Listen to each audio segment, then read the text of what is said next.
Alô, comunidade das redes sociais. Mais uma vez aqui para tratarmos de mais um tema. E hoje eu gostaria de falar de um evento que ocorreu recentemente. Eu não falei exatamente durante o evento, que talvez tenha acontecido entre 1 a 2 meses atrás, que é a Taça das Favelas. A Taça das Favelas é uma verdadeira festa na favela.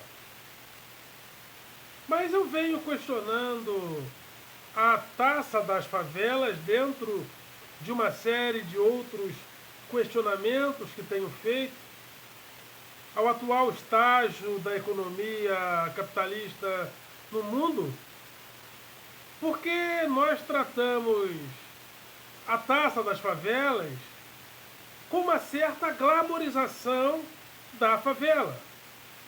Isso tem acontecido gradativamente, com movimentos de instituições financeiras que têm procurado desenvolver o empreendedorismo na favela. Então, instituições financeiras, associadas a algumas ONGs, inclusive, procuram incentivar o empreendedorismo na favela, porque a favela seria um lugar muito especial, muito espetacular, cheio de coisas muito boas.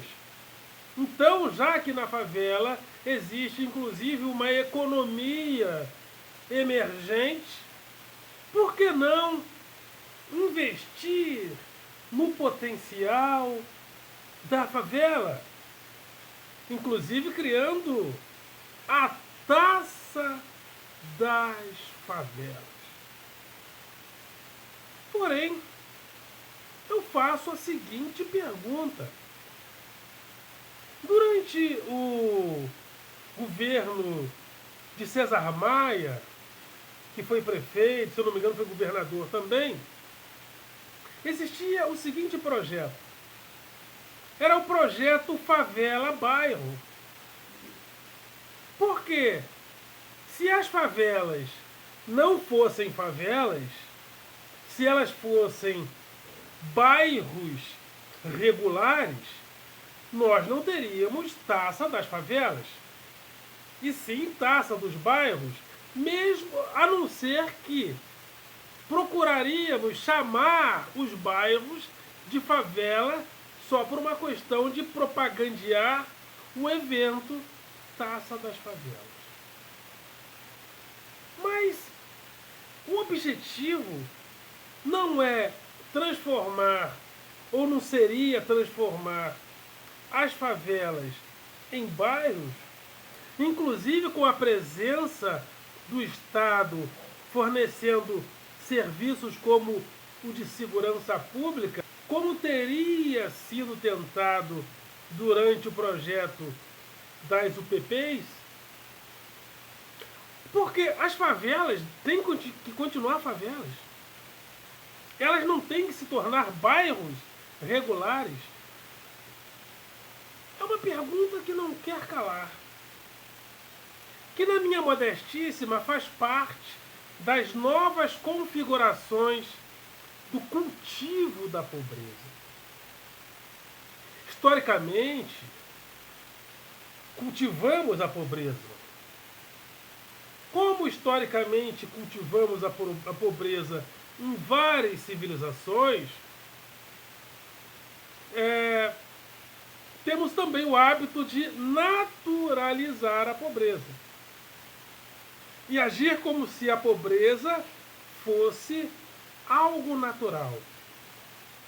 Como se houvesse uma série de árvores e essas árvores nascessem pé de pobre, pé de rico e pé de classe média. Já pensou? Uma árvore com pobres pendurados, outras com ricos pendurados, outras com classe média pendurados. Então, seria natural. Se pobre nascesse em árvore, se rico nascesse em árvore e se classe média nascesse em árvore. Mas não. pobreza foi algo que nós construímos historicamente.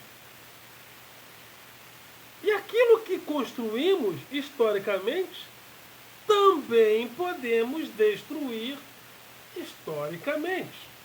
Evidentemente que isso estaria muito, muito, muito, mas muito longe de acontecer. Mas se nós construímos uma sociedade com ricos e pobres, é porque levou muitos, muitos e muitos séculos e milênios para a gente construir essa realidade. Mas não foi em todos os lugares que nós tivemos ricos e pobres. Não é em todos os países do mundo que tem pobre. Você sabia disso? Uma certa feita nós víamos um documentário, ou seja, um programa, até parou de passar, Brasileiros pelo Mundo.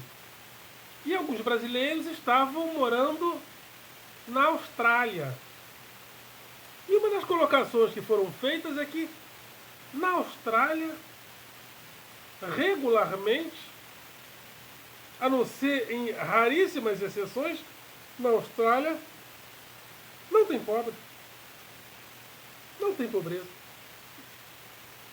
Se pobreza fosse tão natural assim, teria que ter pobre em todos os lugares. Mas em todos os lugares, não é em todos os lugares do mundo que temos pobreza. Então, naturalizar a pobreza, como a gente está querendo fazer agora, vamos naturalizar a favela como um novo cultivo da pobreza, da naturalização da pobreza, isso é um equívoco. Evidentemente que já cultivamos de outras maneiras. As monarquias separavam as pessoas em relação entre nobres e plebeus.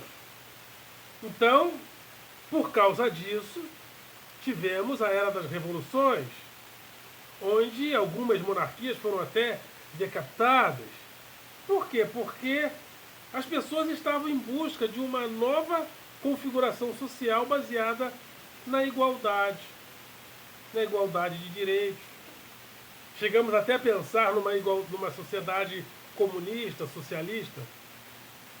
Mas quando os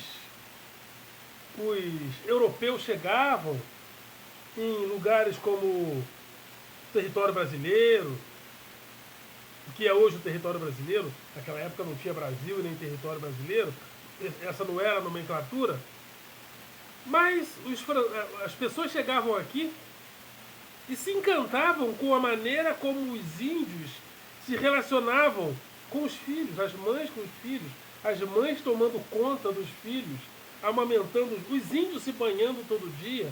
Não havia em cada aldeia, em cada tribo, a desigualdade. Isso que nós chamamos de desigualdade. Todos tinham acesso aos bens da tribo. E até há pouco tempo, quando vimos aquele documentário Xingu, da década de 80, um dos questionamentos do cara que fez, esqueci agora o nome, que realizou aquele projeto, era demonstrar como nós estávamos perdendo em solapar aquele tipo de comunidade humana onde as pessoas viviam em igualdade de condições. Ou seja, se a pobreza e a riqueza fosse natural, aquelas comunidades viveriam em desigualdade. Não. E o cacique não era cacique para mandar nas pessoas. Os próprios pais não mandavam nos filhos. O filho ia lá, quebrava um recipiente que o pai estava fazendo, que o pai e a mãe ia lá fazer de novo, até a criança entender que não era para quebrar. E naquela sociedade não havia sequer ordem. Ninguém dava ordem em ninguém. Se você chegasse para um indígena daquele e falava, se um indígena chegasse para o outro e falasse, faça isso, ele falava, ué, não estou entendendo. E nós, civilizados, precisamos de chefes, supervisores, policial, uma série de. Precisamos de um sistema de vigilância para tomar conta da gente. Ou seja, a pobreza e a riqueza não é natural. Ela foi construída a longo prazo e pode também, a longo prazo, ser desfeita. Agora, se tivermos preguiça histórica, preguiça sociológica, vamos achar que pobreza é natural. E vamos naturalizar a pobreza criando a taça das favelas. Noutras palavras, a taça da pobreza, a taça da naturalização da pobreza. Está errado. Taça dos bairros. Aí, quem mora no Vidigal joga com quem mora em Ipanema, com quem mora em Copacabana, porque seria a taça dos bairros. E mesmo se fossem nesses lugares onde nós chamamos de favela, seria a taça dos bairros, Vidigal. E poderíamos até chamar de taça das favelas.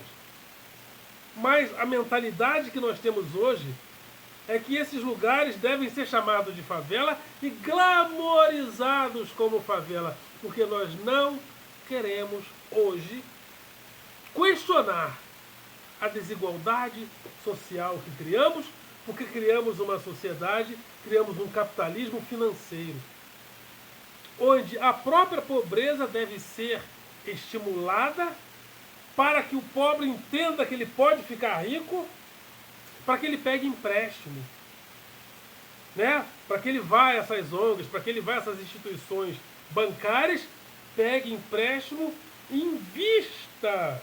Ele invista na sua vida, por quê? Porque o Estado não quer se envolver com o bem-estar dessas pessoas.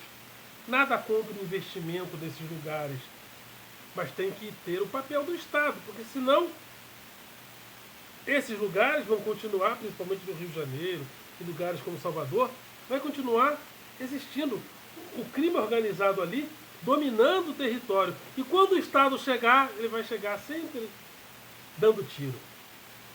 O Estado só chega nesses lugares para dar tiro, para acertar bala perdida, que sempre acha alguém, colocando em risco as pessoas e os policiais que vão para lá.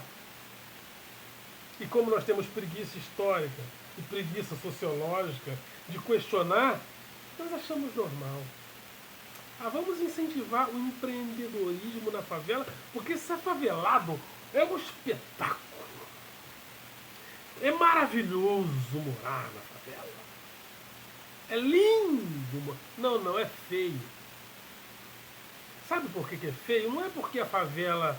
E eu não falo isso por discriminação.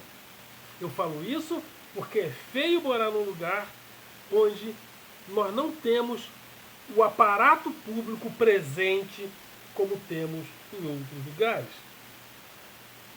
Em alguns lugares, como Ipanema, etc., tem mais aparato público. Por quê? Porque os lugares são visíveis. A visibilidade. E principalmente hoje com as câmeras pegam tudo. Então, por mais que haja crime nesses lugares, as câmeras estão ali. Esses lugares são visíveis e existe a presença do aparato público direta ou indiretamente. Agora, se a gente glamorizar a favela... Eu sei que quando a gente vai nesses ambientes de favela, é uma vida aparentemente pulsante, né? Pulsante. E passa moto com o cara com a arma na mão. É pulsante, parece estimulante, parece excitante até. Mas não é bonito. Não é bonito. Eu não acho bonito. Eu acho feio. Ser favelado eu acho feio. Não contra o favelado, mas é feio a maneira como nós distribuímos as coisas, a maneira como nós distribuímos os nossos benefícios, nossos serviços sociais, a maneira como nós distribuímos a configuração sociológica da cidade, deixando aqueles lugares totalmente invisíveis. E agora, né, na nova configuração do cultivo da pobreza, Ainda inventamos as bets, né? As bets.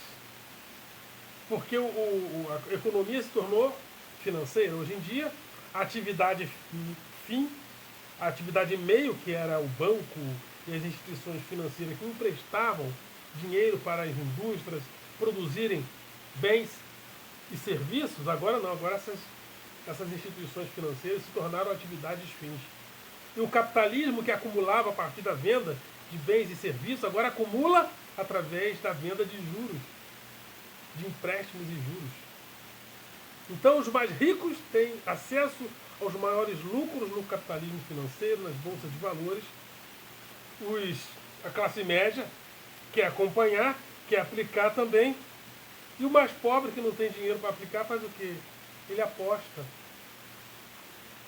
Ele aposta, porque faz parte da ciranda do novo capitalismo financeiro. E nesse novo cultivo da pobreza está a favela e a taça das favelas. Para glamorizar a favela. Para dizer pra gente que é lindo morar na favela. Que é lindo ser favelado. Não é. É feio. Porque é feio. Por que é feio? Porque é feia a maneira como nós distribuímos benefícios nas nossas cidades. Não estou falando em relação às pessoas que moram lá. Estou falando que é feio. Não é bonito ser favelado. As pessoas deveriam morar em bairros organizados pela cidade, pela prefeitura, onde a presença do Estado deve estar presente, mas não dando tiro como é hoje. Sou contra a taça das favelas. Taça dos bairros. Esse deveria ser o nome certo. Ok, galera? Vocês são do coração.